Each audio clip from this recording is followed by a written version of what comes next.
The first thing I heard that morning wasn't a rooster, a tractor, or even the wind rolling across the pasture. It was a man's voice barking through a bullhorn. "Put the hay down and step away from the barn." I froze. For a second I honestly thought I was dreaming. The sun had barely started climbing over the hills. I was carrying a hay bale across my ranch, coffee still sitting half-finished on the porch, when I turned and saw 3 SUVs parked in my driveway. Standing in front of them was a man named Randall Pierce, and somehow that was worse than seeing the sheriff, because Randall wasn't law enforcement. He wasn't county government. He wasn't anybody with authority. He was the president of Cedar Creek Estates HOA, a subdivision almost 14 miles away. Yet there he stood on my property like he owned the place. Behind him were half a dozen volunteers wearing matching polo shirts, fake badges, and tactical belts that looked like they had been ordered online after somebody watched too many police shows. The whole thing would have been funny if they hadn't looked so serious. "Mr. Walker," Randall announced through the bullhorn, "you are currently under community detention pending compliance review." I stared at him. Then I stared at the bullhorn. Then I looked at the men standing behind him. Nobody laughed. That was the moment I realized they actually believed this nonsense. What Randall Pierce didn't know was that before the week ended, real deputies would be surrounding him instead. And it all started because one man couldn't accept hearing the word no.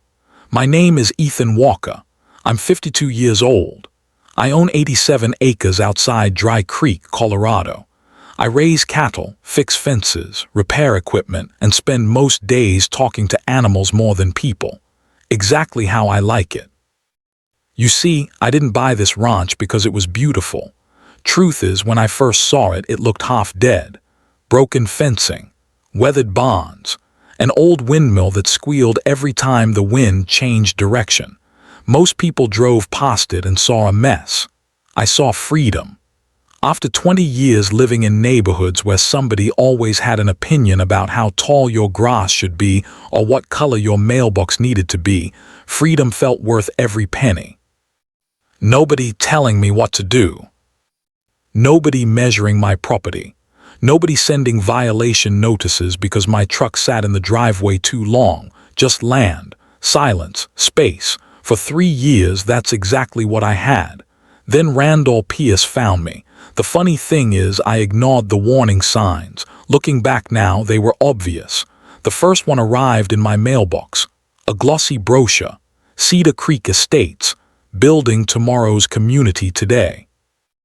I remember sitting at my kitchen table flipping through it while my border collie, Boone, stared at me from the floor. Inside were pictures of smiling families, perfect lawns, identical houses, identical fences, identical mailboxes. Everything looked so organized it almost felt creepy. At first I assumed they had mailed it to the wrong address. Then I noticed something strange. My ranch appeared on one of the maps, not next to the subdivision. Inside it, highlighted, circled, labeled. Future expansion opportunity. I laughed so hard coffee nearly came out my nose. "Look at this, Boone." The dog tilted his head. "Apparently we live in a subdivision now." I tossed the brochure into the trash. That should have been the end of it, but it wasn't. A week later another envelope arrived, then another, then another. Membership applications, rule books, community newsletters, voting ballots. One packet was almost 2 inches thick. I finally called the HOA office. A receptionist answered. I explained they were sending documents to the wrong property. She put me on hold. 5 minutes later, Randall Pierce himself got on the line.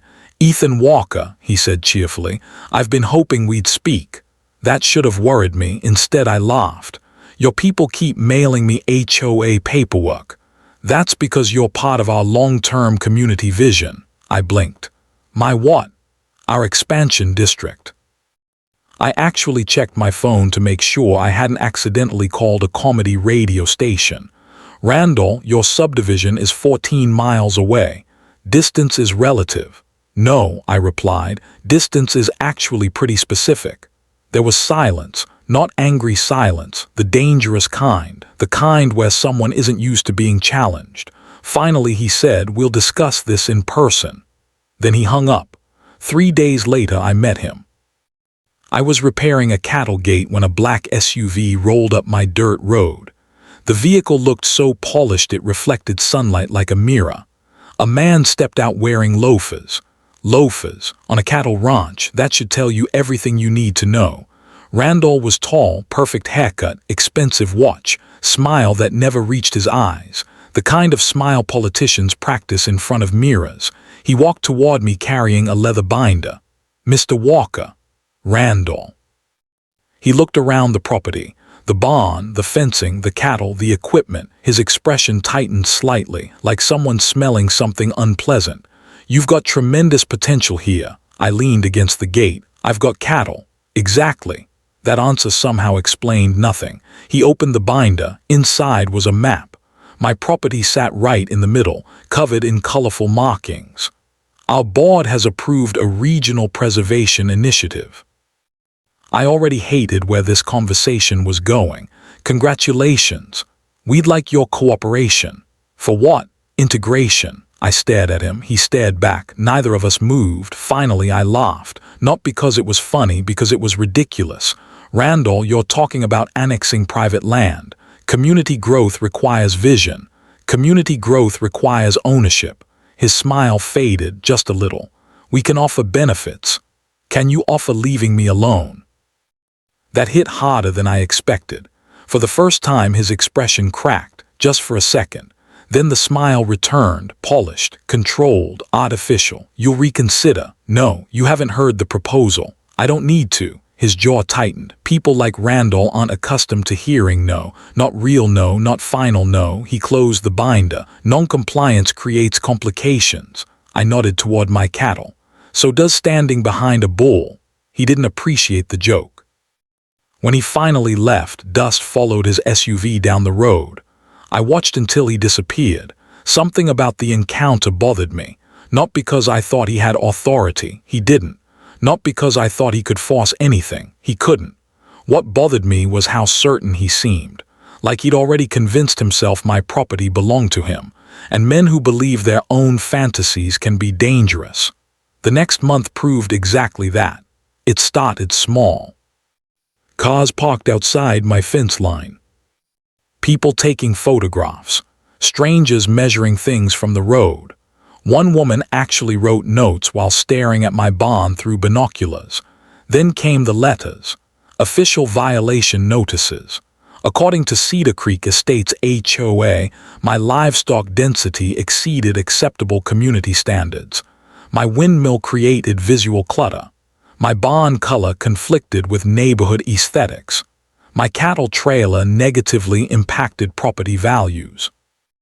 The nearest house in Randall's subdivision was 14 miles away. Yet somehow my barn was lowering their property values. I called the county clerk. The woman laughed so hard she had to put me on speaker so her co-workers could hear. Apparently this wasn't the first time Randall had tried something like this, just the biggest. "Ignore him," she said, so I did, for a while. Then one morning everything changed, because that was the morning Randall Pierce stopped pretending and started acting like he was the law. I remember the sky being perfectly clear, the kind of Colorado morning that makes you grateful you're alive. I was feeding cattle when I heard engines approaching. Multiple engines, too many, slow, deliberate, purposeful. I turned toward the driveway, and that's when I saw them. 3 SUVs, 2 utility vehicles, and a line of men wearing matching uniforms, moving onto my ranch, like they belonged there. And at the front of all of it was Randall Pierce, holding a bullhorn, smiling, like he'd finally come to collect something he thought was his. And that's when the real trouble began. The first thing I noticed was the uniforms, not because they looked professional, because they looked like they were trying very hard to look professional. Dark green shirts, matching baseball caps, metal badges clipped to their chests, utility belts hanging around their waists. The kind of outfit somebody orders online after typing law enforcement accessories into a search bar. There had to be 15 of them, maybe 20. They spread across my driveway with surprising confidence, like they had rehearsed this, like they had spent weeks imagining how this moment would play out. Randall climbed out of the lead SUV carrying a clipboard thick enough to stop a bullet. The smile on his face told me he had been looking forward to this. "Ethan Walker," he announced through the bullhorn. I glanced around. The nearest neighbor was miles away. The man was using a bullhorn for an audience of cattle. "Good morning, Randall. Under authority granted by Cedar Creek Estates Community Preservation Initiative, this property is now under formal compliance review." I rubbed my forehead. "Do you ever hear yourself talk?" His followers didn't laugh. Nobody smiled. That was becoming a pattern. Randall pointed toward my barn. "Inspection team, proceed." And just like that, they started walking across my ranch, actually walking across it. One man carried a tape measure, another carried a camera. A woman carried a clipboard and began writing notes. Two others headed toward my equipment shed. For a moment I honestly wondered if I should call a doctor because maybe I was having some kind of hallucination. Then Boone growled. That confirmed it. Unfortunately, this was real. "Randall," he turned. "You know you're trespassing, right?" He smiled. "We're conducting a compliance assessment on property you don't own. That depends on how ownership is defined." I stared at him. Then I stared at the sky. Sometimes God gives you patience. Sometimes he gives you self-control. That morning he was testing both. The inspection became more ridiculous by the minute. One volunteer measured the height of my barn. Another took photographs of my cattle. Someone started documenting fence posts. A woman stood in front of my windmill for almost 10 minutes making notes. Finally, curiosity got the better of me. I walked over. "What exactly are you writing?" She looked up. "Visual harmony concerns." I blinked. "The windmill," she nodded seriously. "It creates an aggressive silhouette." I wasn't prepared for that answer. I honestly didn't know how to respond. Apparently my windmill had become emotionally threatening. The deeper they got into the ranch, the stranger things became. One volunteer approached my old tractor. He walked around it twice, took pictures, made notes, then attached a bright orange sticker. Non-compliant. I peeled it off immediately. The man gasped. "You can't do that." I held up the sticker. "I literally just did. That's official HOA property. It's official trash." The guy looked genuinely offended, like I had insulted his religion. Meanwhile, Randall continued directing operations through the bullhorn. "Document everything. Measure all structures. Assess environmental consistency." At one point I watched two volunteers arguing over whether my barn was red or dark red. I wish I was joking. Then things got even worse. Around noon another vehicle arrived, a white cargo van, no windows, no markings, just sitting quietly near the edge of my property. That caught my attention immediately. I walked over, knocked on the side door. The door slid open. Inside sat a teenager wearing headphones. A laptop rested on his knees. Multiple camera feeds covered the screen. I stared, he stared. We both looked equally confused. The kid lifted a hand. "Hey, what are you doing?" He pointed at the monitors. "Streaming." "Streaming what?" He shrugged. The operation." "The operation?" "Yeah." I blinked twice. "What operation?" "The annexation." For several seconds I couldn't speak. The kid seemed perfectly normal, which somehow made everything worse. "Who hired you?" "Mr. Pierce." "To live stream my ranch," he nodded. "Said community engagement numbers go way up during enforcement actions." I looked at the camera screens. Every angle of my property appeared on them: my barn, my cattle, my equipment, my front porch. The realization hit me all at once. Randall wasn't just trying to harass me. He was building a performance, a spectacle, something he could show HOA members, something that made him feel important, powerful, necessary. Suddenly, all the weird behavior made sense. The uniforms, the badges, the bullhorn, the inspections. It wasn't about rules. It was about authority, or at least the fantasy of authority. That night I sat on my porch thinking about everything. Boone lay beside my chair. The sun disappeared behind the hills. The ranch settled into silence, but my mind wouldn't settle, because deep down I knew this wasn't over. People like Randall don't invest that much time, money, and ego into something only to walk away. Then my phone buzzed. A text message, unknown number. It contained a single video. I pressed play. Someone had recorded Randall giving a speech earlier that day. His followers stood around him clapping. Behind him was my barn, and Randall was pointing at it like a politician unveiling a monument. This, he announced proudly, represents the future Northern Cedar Creek Annex. I nearly dropped my phone. Northern Annex. The man had officially renamed my ranch. I watched the video 3 more times. Each viewing somehow made it worse. Then I noticed something interesting, the comments. Apparently someone had uploaded the clip online. Thousands of people were watching, and they were roasting him hard. People weren't cheering, they weren't supporting him. They were making fun of him, memes, jokes, photoshopped images. One comment simply read, "Bro thinks he's governor of a Home Depot." I laughed so hard Boone jumped off the porch. And suddenly an idea formed. A very simple idea. If Randall wanted attention, I could give him attention. The next morning I created an account, uploaded every piece of footage I had, the fake inspections, the stickers, the measurements, the live stream van, the volunteers documenting my windmill's aggressive silhouette. Then I posted one short caption. Local HOA president tries to annex my ranch, that's it. Nothing dramatic, nothing exaggerated, just the truth. Within 24 hours the video exploded. 50,000 views. Then 100,000. Then more. Comments poured in from all over the country. People shared their own HOA horror stories. Former board members, contractors, retired cops, lawyers, farmers, everyone had an opinion. And almost none of them were on Randall's side. The attention drove him crazy. You could practically watch it happen because instead of backing off, he doubled down. 3 days later he returned, this time with even more people, even more vehicles, even more equipment. And standing in the middle of my pasture was a brand new sign. A giant sign, freshly installed, white paint, gold lettering, the Northern Cedar Creek Annex. I stood there staring at it, trying to process what I was seeing. Randall walked toward me with that same polished smile, the one that never reached his eyes. "You see," he said proudly, "it's becoming official." I looked at him, then at the sign, then back at him, and for the first time since this insanity began, I smiled, a real smile.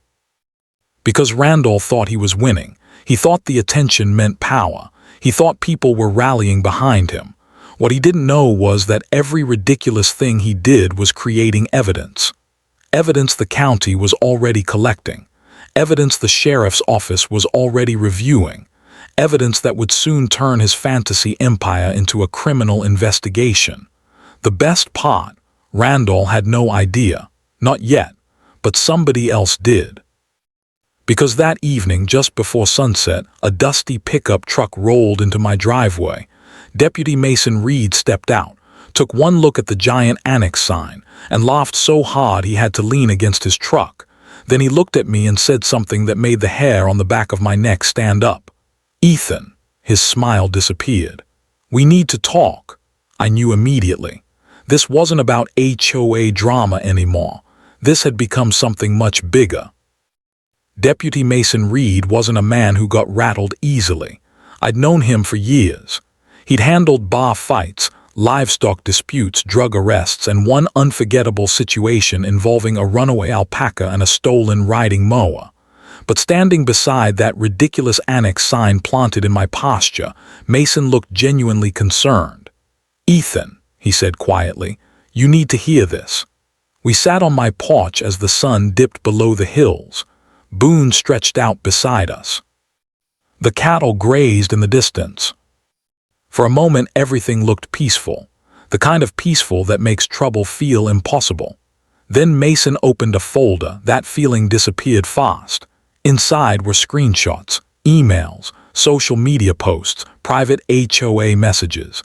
Most came from Cedar Creek members. Some came from people who had finally gotten tired of Randall's behavior and started forwarding information to the county. Mason slid one page across the table. I read the headline, Operation Restoration. "What the hell is this?" Mason sighed. Randall's latest idea. The document outlined a coordinated action plan, volunteer deployment, communication channels, compliance enforcement procedures, property acquisition strategies. The deeper I read, the worse it got. Then I found the section that made my stomach tighten. Temporary detention protocol. I looked up. Mason, he nodded. Yeah, they actually mean me. They do. For several seconds, neither of us spoke. The evening breeze moved through the grass. A windmill creaked somewhere behind the barn. Everything felt strangely normal despite the fact I was reading a document describing how a homeowners association planned to detain me on my own property. Finally, Mason leaned back. We've already started an investigation. What happens now? He looked toward the horizon. Now we wait. I hated that answer. Waiting is easy when you're waiting for rain, or a fence delivery, or cattle prices to improve. Waiting for crazy people to make their next move is different because you know the storm is coming. You just don't know when. 3 days later, I got my answer. It started with a text message from an unknown number, only 4 words. Friday, final compliance action. That was it. No explanation, no signature, nothing. I showed Mason immediately. His response came less than 5 minutes later. Don't engage. Record everything. We'll handle the rest. Friday arrived bright and clear. The kind of beautiful Colorado morning that makes you grateful for every acre beneath your boots. I barely slept the night before. Not because I was scared, because I was angry. There's something deeply offensive about another man deciding he has authority over your life, especially when he has absolutely no right to it. I stood near the barn sipping coffee while Boone sat beside me watching the road. Neither of us had long to wait. Around 8:30, I saw dust rising in the distance. A lot of dust. Then came the vehicles, not 3, not 5, at least 10. SUVs, pickup trucks, utility vehicles, one enclosed trailer, and unbelievably, a portable stage, an actual stage. I watched the convoy roll onto my property. The sheer absurdity almost made me laugh, almost. Randall stepped out first. He wasn't wearing his usual polo shirt anymore. This time he wore a dark jacket with an embroidered patch. Community Enforcement Director. I wish I were making that up. Behind him marched nearly 30 volunteers. Matching uniforms, matching badges, matching expressions. Some looked determined, some looked nervous. A few looked like they had already realized this was a terrible idea. Randall raised a microphone, not a bullhorn anymore. An actual wireless microphone connected to portable speakers. His voice echoed across the pasture. Ethan Walker, this is your final opportunity to comply voluntarily. I took a sip of coffee. No, he nodded. Almost like he expected that answer. Then he looked toward his volunteers. Proceed. That's when 4 men started walking toward me, fast, purposefully, not pretending anymore, not inspecting, not measuring, not documenting, coming for me. I remembered Mason's instructions, record everything, so I pulled out my phone, started recording, and waited. The first volunteer reached me. Sir, we are placing you under community detention. I stared at him. The poor guy couldn't have been older than 60. His hands were shaking. You understand that's kidnapping, right? He swallowed, looked uncertain, then glanced back toward Randall. That was all the answer I needed. Another volunteer stepped forward holding plastic restraints. My jaw tightened. They were really doing it, after months of pretending, months of role-playing authority, months of escalating nonsense. They had finally crossed the line, the moment those restraints touched my wrist. The entire valley exploded with sirens. Real sirens, deep, loud, unmistakable. Every volunteer froze, every single one. SUV doors slammed. Red and blue lights appeared over the ridge. Then another set, then another. Sheriff vehicles, state patrol units, county investigators. They poured onto the property from every direction. The operation ended before it even began. The expressions on the volunteers' faces changed instantly. Determination became confusion. Confusion became panic. Panic became regret. Within seconds, deputies surrounded the entire group. Randall stood frozen, still holding his microphone, still wearing that embroidered jacket, still trying to process what was happening.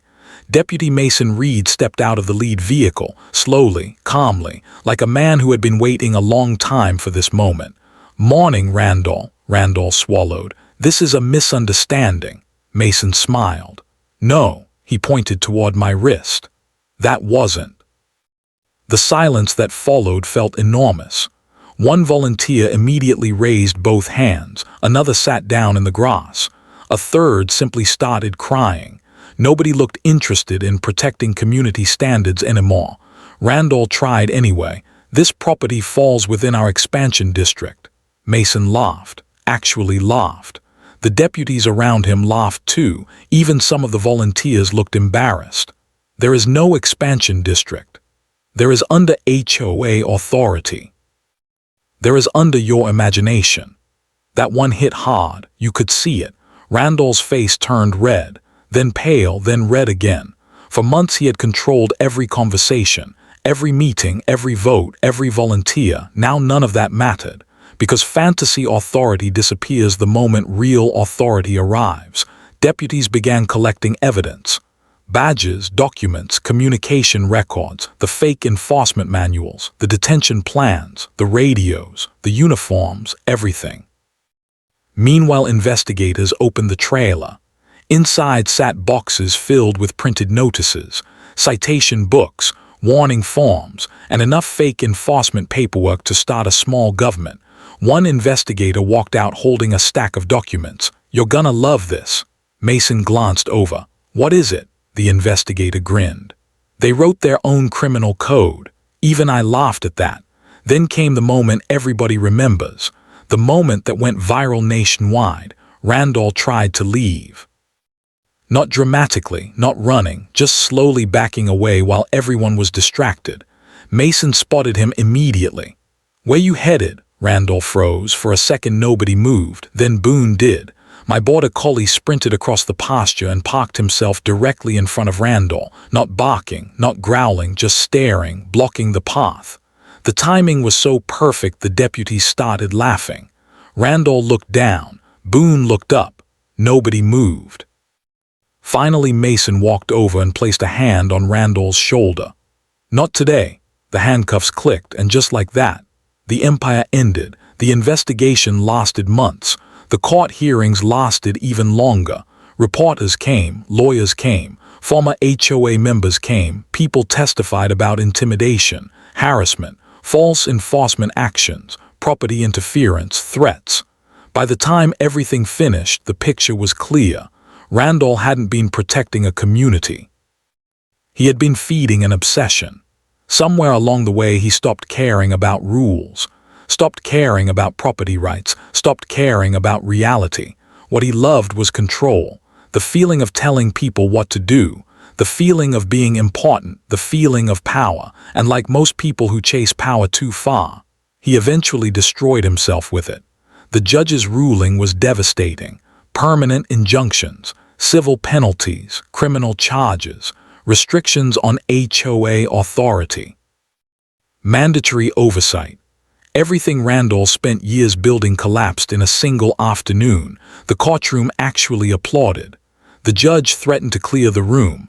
Nobody cared. Outside the courthouse, reporters swarmed everyone involved. Someone asked me how I felt. I thought about that for a moment. Then I answered honestly. Relieved. Not victorious, not proud, just relieved. Because all I ever wanted was to be left alone. That's the funny thing about people like Randall. They think every disagreement is a war, every boundary is a challenge, every independent person is a threat. Meanwhile, most of us just want peace. Months passed. The ranch returned to normal. The cattle didn't care about lawsuits. The windmill didn't care about court orders. Boone definitely didn't care about community enforcement policies. Life moved on, mostly. Then one evening near sunset I noticed headlights approaching the gate. A single vehicle, moving slowly, cautiously. I set down my coffee. Boone lifted his head. The vehicle rolled closer. A silver SUV, unfamiliar. The driver stopped near the entrance. For several seconds nothing happened. Then the door opened. A man stepped out carrying a clipboard, just a clipboard, nothing more, yet somehow every muscle in my body tightened. Boone stood. The man looked toward the ranch, toward the barn, toward the land. Then he started walking toward the gate, slowly, carefully, holding that clipboard. I remember staring into the fading sunlight thinking one simple thought. Please tell me we're not doing this again. And honestly, I'm still not sure of the answer. If you've ever dealt with someone who thought they had authority over your life, whether it was an HOA, a neighbor, a boss, or somebody who simply couldn't respect boundaries, let me know in the comments. Do you think Randall deserved what happened, or do you believe he truly thought he was protecting his community? I'd love to hear where you stand because stories like this always seem to divide people right down the middle. And if you enjoyed this wild ride, make sure you subscribe because trust me, around here, peace never stays quiet for long.